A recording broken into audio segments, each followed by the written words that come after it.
Adapun Yakub, ia diam di negeri penumpangan ayahnya, yakni di tanah Kanaan. Inilah riwayat keturunan Yakub.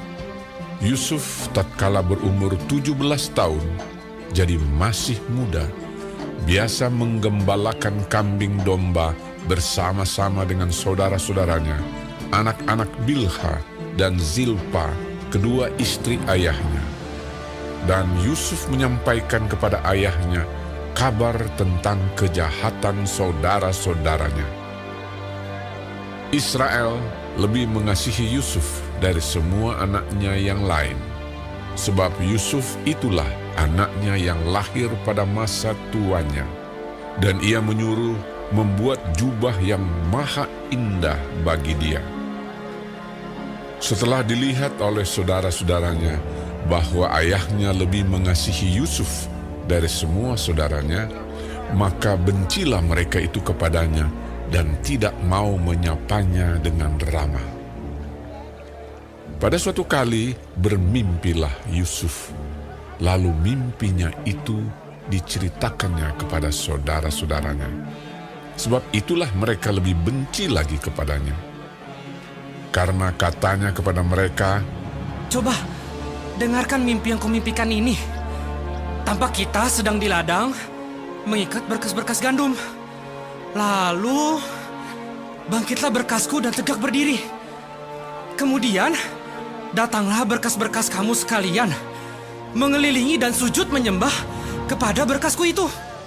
Lalu saudara-saudaranya berkata kepadanya, Apakah engkau ingin menjadi raja atas kami? Apakah engkau ingin berkuasa atas kami? Jadi makin bencilah mereka kepadanya karena mimpinya dan karena perkataannya itu. Lalu ia memimpikan pula mimpi yang lain yang diceritakannya kepada saudara-saudaranya.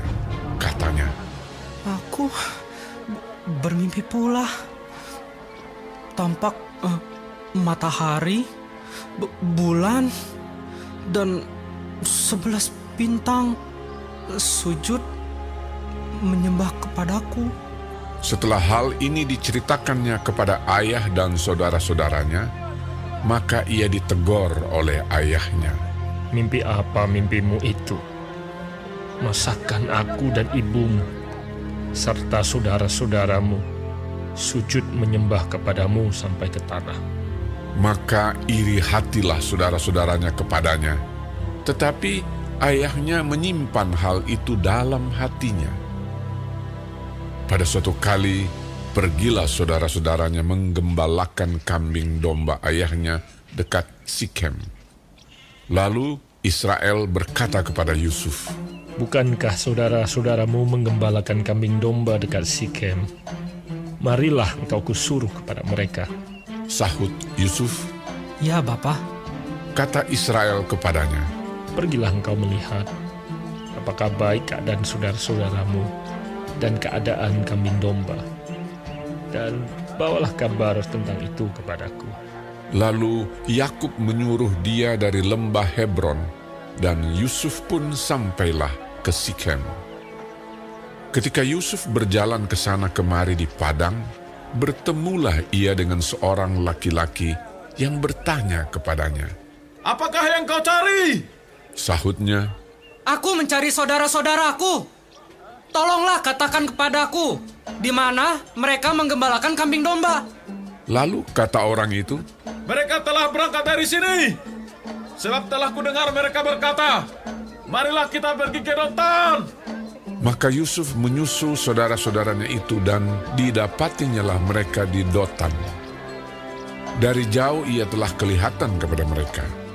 Tetapi sebelum ia dekat pada mereka, mereka telah bermufakat mencari daya upaya untuk membunuhnya. Kata mereka seorang kepada yang lain, Lihat, tukang mimpi kita itu datang.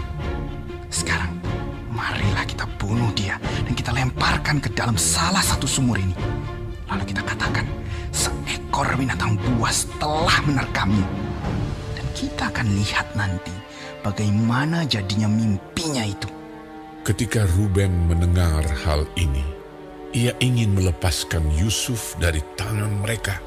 Sebab itu katanya, Janganlah kita bunuh dia. lagi kata Ruben kepada mereka, Janganlah tumpahkan darah. Lemparkanlah dia ke dalam sumur yang ada di padang gurun ini. Tetapi janganlah apa-apakan dia.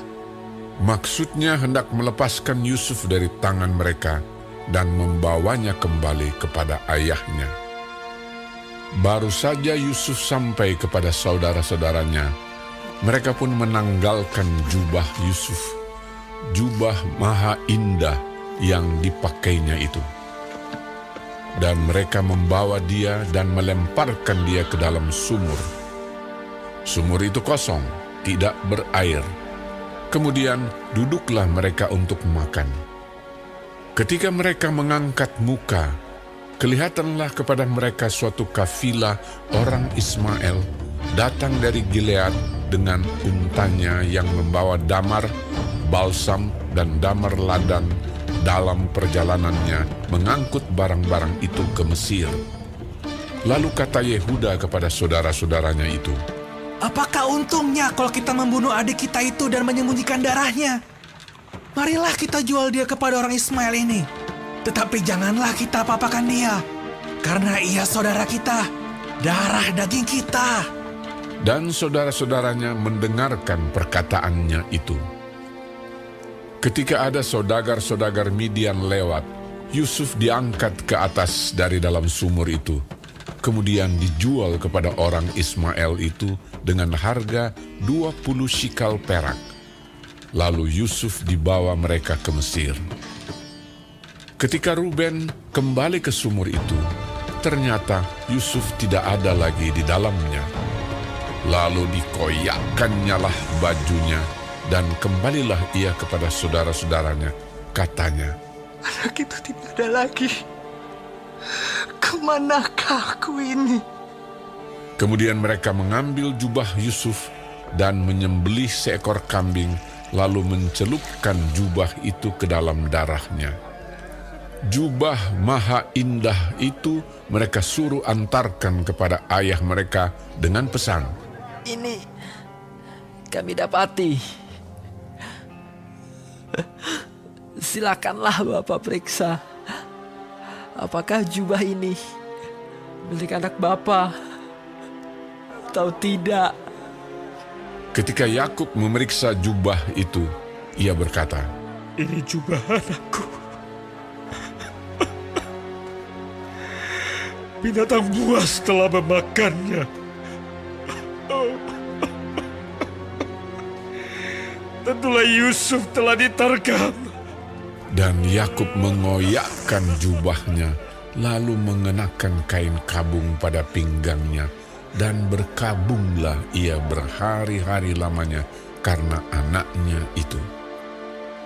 Sekalian anaknya laki-laki dan perempuan berusaha menghiburkan dia, tetapi ia menolak dihiburkan, serta katanya, Tidak, aku akan berkabung sampai aku turun mendapatkan anakku ke dalam dunia orang mati. Demikianlah Yusuf ditangisi oleh ayahnya. Adapun Yusuf, ia dijual oleh orang Midian itu ke Mesir kepada Potifar, seorang pegawai istana Fir'aun, kepala pengawal raja. Pada waktu itu, Yehuda meninggalkan saudara-saudaranya dan menumpang pada seorang Adulam yang namanya Hira. Di situ Yehuda melihat anak perempuan seorang Kanaan. Nama orang itu ialah Shua. Lalu Yehuda kawin dengan perempuan itu dan menghampirinya. Perempuan itu mengandung, lalu melahirkan seorang anak laki-laki dan menamai anak itu Er. Sesudah itu perempuan itu mengandung lagi, lalu melahirkan seorang anak laki-laki dan menamai anak itu Onan. Kemudian perempuan itu melahirkan seorang anak laki-laki sekali lagi dan menamai anak itu Shelah. Yehuda sedang berada di Kezib ketika anak itu dilahirkan. Sesudah itu Yehuda mengambil bagi anak sulungnya, seorang istri yang bernama Tamar. Tetapi anak sulung Yehuda itu adalah jahat di mata Tuhan, maka Tuhan membunuh dia. Lalu berkatalah Yehuda kepada Onan, Hampirilah istri kakakmu itu. Kawinlah dengan dia sebagai ganti kakakmu, dan bangkitkanlah keturunan bagi kakakmu. Tetapi Onan tahu bahwa bukan ia yang empunya keturunannya nanti. Sebab itu setiap kali ia menghampiri istri kakaknya itu, ia membiarkan maninya terbuang, supaya ia jangan memberi keturunan kepada kakaknya. Tetapi yang dilakukannya itu adalah jahat di mata Tuhan, maka Tuhan membunuh dia juga. Lalu berkatalah Yehuda kepada Tamar, menantunya itu, Tinggallah sebagai janda di rumah ayahmu, sampai anakku Syala itu besar. sebab pikirnya, Jangan-jangan ia mati seperti kedua kakaknya itu. maka pergilah Tamar dan tinggal di rumah ayahnya. Setelah beberapa lama, matilah anak Syua, istri Yehuda. Habis berkabung, pergilah Yehuda ke Timna, kepada orang-orang yang menggunting bulu domba-dombanya bersama dengan Hira, sahabatnya, orang Adulam itu. Ketika dikabarkan kepada Tamar, Bapak mertuamu sedang di jalan ke Timna untuk menggunting bulu domba-dombanya. maka ditanggalkannyalah pakaian kejandaannya, ia bertelekung dan berselubung, lalu pergi duduk di pintu masuk ke Enaim yang di jalan ke Timna. Karena dilihatnya bahwa Shela telah menjadi besar dan dia tidak diberikan juga kepada Shela itu untuk menjadi istrinya. Ketika Yehuda melihat dia, disangkanyalah dia seorang perempuan sundal karena ia menutupi mukanya. Lalu berpalinglah Yehuda mendapatkan perempuan yang di pinggir jalan itu serta berkata, Marilah, aku mau menghampiri engkau. sebab ia tidak tahu bahwa perempuan itu menantunya. Tanya perempuan itu, Apakah yang akan kau berikan kepadaku jika engkau menghampiri aku? jawabnya, Aku akan mengirimkan kepadamu seekor anak kambing dari kambing dombaku. kata perempuan itu, Asal engkau memberikan tanggungannya sampai engkau mengirimkannya kepadaku. tanyanya, Apakah tanggungan yang harus kuberikan kepadamu? jawab perempuan itu, Cap materaimu serta kalungmu dan tongkat yang ada di tanganmu. lalu diberikannya semuanya itu kepadanya, maka ia menghampirinya. Perempuan itu mengandung daripadanya. Bangunlah perempuan itu, lalu pergi. Ditanggalkannya telekungnya dan dikenakannya pula pakaian kejandaannya. Adapun Yehuda, ia mengirimkan anak kambing itu dengan perantaraan sahabatnya, orang Adulam itu, untuk mengambil kembali tanggungannya dari tangan perempuan itu, tetapi perempuan itu tidak dijumpainya lagi. Ia bertanya-tanya di tempat tinggal perempuan itu. Di manakah perempuan jalang yang duduk tadinya di pinggir jalan di Enaim itu? Jawab mereka, Tidak ada di sini perempuan jalang. kembalilah ia kepada Yehuda dan berkata, Tidak ada kujumpai dia. Dan juga orang-orang di tempat itu berkata, tidak ada perempuan jalang di sini. Lalu berkatalah Yehuda, Biarlah barang-barang itu dipegangnya, supaya kita jangan menjadi buah olok-olok orang. Sungguhlah anak kambing itu telah kukirimkan, tetapi engkau tidak menjumpai perempuan itu. sesudah kira-kira 3 bulan dikabarkanlah kepada Yehuda, Tamar menantumu bersundal, bahkan telah mengandung dari persundalannya itu. Lalu kata Yehuda, Bawalah perempuan itu, supaya dibakar. waktu dibawa, perempuan itu menyuruh orang kepada mertuanya mengatakan, Dari laki-laki yang mempunyai barang-barang inilah aku mengandung. Juga dikatakannya, Periksalah, siapa yang mempunyai capat terai serta kalung dan tongkat ini? Yehuda memeriksa barang-barang itu lalu berkata, Bukan aku, tetapi perempuan itulah yang benar. Karena memang aku tidak memberikan dia kepada Shelah, anakku.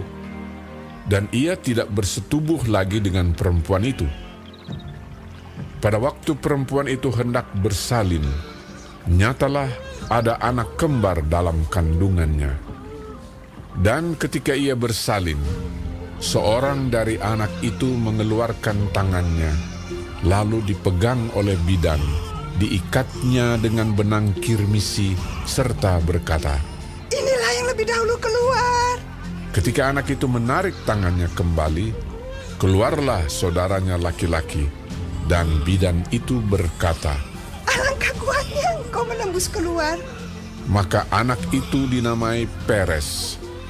Sesudah itu, keluarlah saudaranya laki-laki yang tangannya telah berikat benang kirmisi itu. Lalu kepadanya diberi nama Zerah. Adapun Yusuf telah dibawa ke Mesir, dan Potifar, seorang Mesir, pegawai istana Fir'aun, kepala pengawal raja, membeli dia dari tangan orang Ismail yang telah membawa dia ke situ. Tetapi Tuhan menyertai Yusuf, sehingga ia menjadi seorang yang selalu berhasil dalam pekerjaannya. Maka tinggallah ia di rumah tuannya, orang Mesir itu. Setelah dilihat oleh tuannya bahwa Yusuf disertai Tuhan dan bahwa Tuhan membuat berhasil segala sesuatu yang dikerjakannya, maka Yusuf mendapat kasih tuannya dan ia boleh melayani dia. Kepada Yusuf diberikannya kuasa atas rumahnya dan segala miliknya diserahkannya pada kekuasaan Yusuf. Sejak ia memberikan kuasa dalam rumahnya dan atas segala miliknya kepada Yusuf, Tuhan memberkati rumah orang Mesir itu karena Yusuf, sehingga berkat Tuhan ada atas segala miliknya, baik yang di rumah maupun yang di ladang. Segala miliknya diserahkannya pada kekuasaan Yusuf, dan dengan bantuan Yusuf, ia tidak usah lagi mengatur apa-apapun selain dari makanannya sendiri. Adapun Yusuf itu manis sikapnya dan elok parasnya. Selang beberapa waktu, istri tuannya memandang Yusuf dengan berahi, lalu katanya, Marilah tidur dengan aku. tetapi Yusuf menolak dan berkata kepada istri tuannya itu, Dengan bantuanku, tuanku itu tidak lagi mengatur apa yang ada di rumah ini. Dan ia telah menyerahkan segala miliknya pada kekuasaanku. Bahkan di rumah ini, ia tidak lebih besar kuasanya daripadaku. Dan tiada yang tidak diserahkannya kepadaku selain daripada engkau. Sebab engkau istrinya. Bagaimana mungkin aku melakukan kejahatan yang besar ini dan berbuat dosa terhadap Allah? Walaupun dari hari ke hari perempuan itu membujuk Yusuf, Yusuf tidak mendengarkan bujukannya itu untuk tidur di sisinya dan bersetubuh dengan dia. Pada suatu hari, masuklah Yusuf ke dalam rumah untuk melakukan pekerjaannya. Sedang dari seisi rumah itu, seorang pun tidak ada di rumah. Lalu perempuan itu memegang baju Yusuf sambil berkata, Marilah tidur dengan aku. tetapi Yusuf meninggalkan bajunya di tangan perempuan itu dan lari keluar.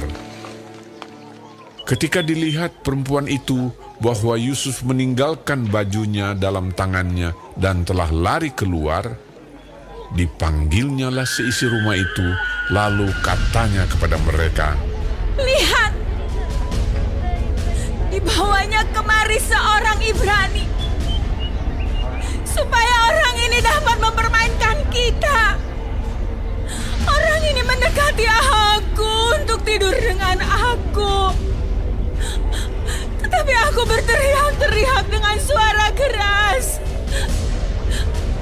Dan ketika didengarnya bahwa aku berteriak sekeras-kerasnya, ditinggalkannya lah bajunya padaku. Lalu ia lari keluar. Juga ditaruhnya baju Yusuf itu di sisinya sampai tuan rumah pulang. Perkataan itu jugalah yang diceritakan perempuan itu kepada Potifar. Katanya, hamba orang Ibrani yang kau bawa kemari itu datang kepadaku untuk mempermainkan aku. Tetapi ketika aku berteriak sekeras-kerasnya, ditinggalkannya bajunya padaku. Lalu ia lari keluar. baru saja didengar oleh tuannya perkataan yang diceritakan istrinya kepadanya. Begini-begitulah aku diperlakukan oleh hambamu itu. Maka bangkitlah amarahnya. Lalu Yusuf ditangkap oleh tuannya dan dimasukkan ke dalam penjara, tempat tahanan-tahanan raja dikurung. Demikianlah Yusuf dipenjarakan di sana. Tetapi Tuhan menyertai Yusuf dan melimpahkan kasih setianya kepadanya dan membuat Yusuf kesayangan bagi kepala penjara itu. Sebab itu kepala penjara mempercayakan semua tahanan dalam penjara itu kepada Yusuf, dan segala pekerjaan yang harus dilakukan di situ dialah yang mengurusnya. Dan kepala penjara tidak mencampuri segala yang dipercayakannya kepada Yusuf, karena Tuhan menyertai dia, dan apa yang dikerjakannya dibuat Tuhan berhasil. Sesudah semuanya itu terjadilah bahwa juru minuman Raja Mesir dan juru rotinya membuat kesalahan terhadap tuannya, Raja Mesir itu. Maka murkalah Fir'aun kepada kedua pegawai istananya, kepala juru minuman dan kepala juru roti itu. Ia menahan mereka dalam rumah kepala pengawal raja, dalam penjara tempat Yusuf dikurung. Kepala pengawal raja menempatkan Yusuf bersama-sama dengan mereka untuk melayani mereka. Demikianlah mereka ditahan beberapa waktu lamanya. Pada suatu kali bermimpilah mereka keduanya, baik juru minuman maupun juru roti Raja Mesir yang ditahan dalam penjara itu. Masing-masing ada mimpinya pada satu malam juga, dan mimpi masing-masing itu ada artinya sendiri. Ketika pada waktu pagi Yusuf datang kepada mereka, segera dilihatnya bahwa mereka bersusah hati. Lalu ia bertanya kepada pegawai-pegawai istana Fir'aun yang ditahan bersama-sama dengan dia dalam rumah tuannya itu, "Mengapakah hari ini mukamu semuram itu?" Jawab mereka kepadanya, Kami bermimpi, tetapi tidak ada orang yang dapat mengartikannya. Lalu kata Yusuf kepada mereka, "Bukankah Allah yang menerangkan arti mimpi? Ceritakanlah kiranya mimpimu itu kepadaku." Kemudian juru minuman itu menceritakan mimpinya kepada Yusuf. Katanya, Dalam mimpiku itu, tampak ada pohon anggur di depanku. Pohon anggur itu ada 3 carangnya, dan baru saja pohon itu bertunas. Bunganya sudah keluar dan tandan-tandannya penuh buah anggur yang ranum. Dan di tanganku ada piala Firaun. Buah anggur itu kuambil, lalu kuperas ke dalam piala Firaun. Kemudian kusampaikan piala itu ke tangan Firaun. kata Yusuf kepadanya, "Beginilah arti mimpi itu. Ketiga carang itu artinya 3 hari. Dalam 3 hari ini, Firaun akan meninggikan engkau dan mengembalikan engkau ke dalam pangkatmu yang dahulu. dan engkau akan menyampaikan piala ke tangan Firaun seperti dahulu kala, ketika engkau jadi juru minumannya. Tetapi ingatlah kepadaku, apabila keadaanmu telah baik nanti, tunjukkanlah terima kasihmu kepadaku dengan menceritakan hal ikhwalku kepada Firaun, dan tolonglah keluarkan aku dari rumah ini. Sebab aku diculik begitu saja dari negeri orang Ibrani, dan di sini pun aku tidak pernah melakukan apa-apa yang menyebabkan aku layak dimasukkan ke dalam liang tutupan ini. Setelah dilihat oleh kepala juru roti betapa baik arti mimpi itu, berkatalah ia kepadanya, Aku pun bermimpi juga. Tampak aku menjunjung 3 bakul berisi penganan. Dalam bakul atas ada berbagai-bagai makanan untuk Fir'aun, buatan juru roti. Tetapi burung-burung memakannya dari dalam bakul yang di atas kepalaku. Yusuf menjawab, Beginilah arti mimpi itu. 3 bakul itu artinya 3 hari. Dalam 3 hari ini, Firaun akan meninggikan kau tinggi ke atas dan menggantung kau pada sebuah tiang. Dan burung-burung akan memakan dagingmu dari tubuhmu. dan terjadilah pada hari ketiga, hari kelahiran Fir'aun, maka Fir'aun mengadakan perjamuan untuk semua pegawainya. Ia meninggikan kepala juru minuman dan kepala juru roti itu di tengah-tengah para pegawainya. Kepala juru minuman itu dikembalikannya ke dalam jabatannya, sehingga ia menyampaikan pula piala ke tangan Fir'aun. Tetapi kepala juru roti itu digantungnya, seperti yang ditakbirkan Yusuf kepada mereka. Tetapi Yusuf tidaklah diingat oleh kepala juru minuman itu, melainkan dilupakannya.